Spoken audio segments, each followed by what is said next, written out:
today's news. Is CBS News on the Hour, sponsored by Progressive Insurance. I'm Christopher Cruz. The fury of Hurricane Milton is already being felt in Appalachia, Florida, a community on an island west of Fort Myers.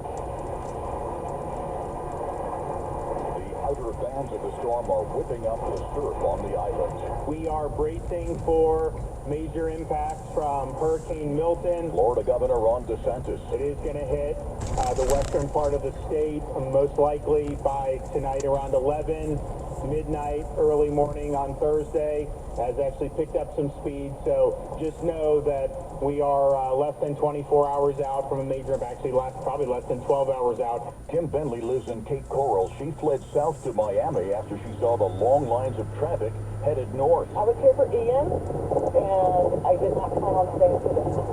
It's they don't expect me.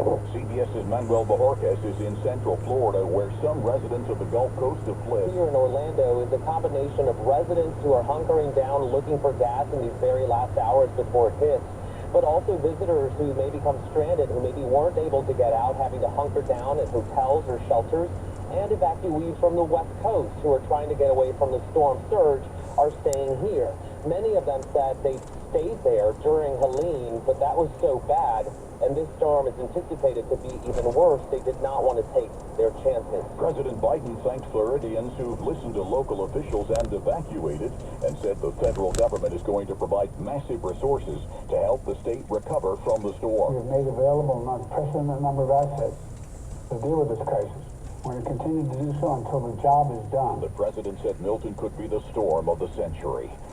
Journalist Bob Woodward has reported that former President Donald Trump spoke to President Vladimir Putin of Russia after he left office. In a forthcoming book, Woodward says Trump and Putin spoke 7 times since Trump was defeated for re-election. Trump has said that Woodward is making up stories. The White House today said if the report is true, we have serious concerns. A staggering presidential campaign fundraising number. Vice President Harris has raised more than $1 billion since she entered the presidential race less than 3 months ago. That encompasses money raised for her campaign, as well as affiliated campaign and party committees, including the Democratic National Committee. Some of the money is being spent on ads on TV and digital, especially in swing states.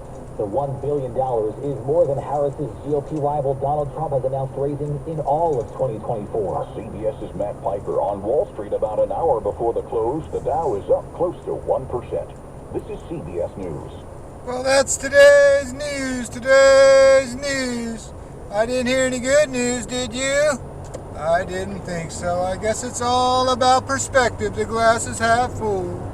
Well, as always, I'd like to thank you again for coming along with me on these Dash Cam News adventures. You know the drill. Peace, love, and all that hippie jazz. Bye-bye, everybody.